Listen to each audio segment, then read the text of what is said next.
But before we keep going, it's interesting to me that as we think about this,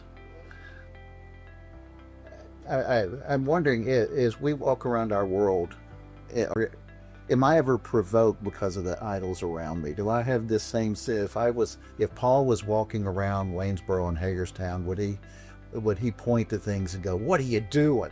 And that provokes me in the same sense of all these idols. I'm not sure that'd be the case now, because Yeah. their idols were more, here they are sitting on the table. Yeah, ours are more intangible things. Yeah, they are, aren't they? So Paul, and this has been interesting to me as I have read the speeches, not just of Paul, but even Old Testament speakers, when he starts, before we get to that, he starts with this great sentence, "Men of Athens, I perceive that in every way you're very religious." And why is that such a good introduction? I mean, I would be more like, "Hey, you idiots, listen up." And he's like, Yeah. "Men of Athens."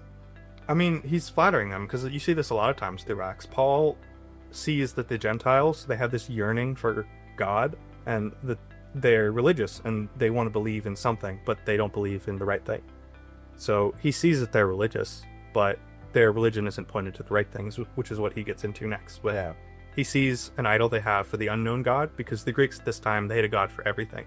And they were worried that they were going to forget a God, so they made this idol called the idol for the unknown God. So they'd sacrifice to that, believing that in case they forgot, that's where their sacrifice would go.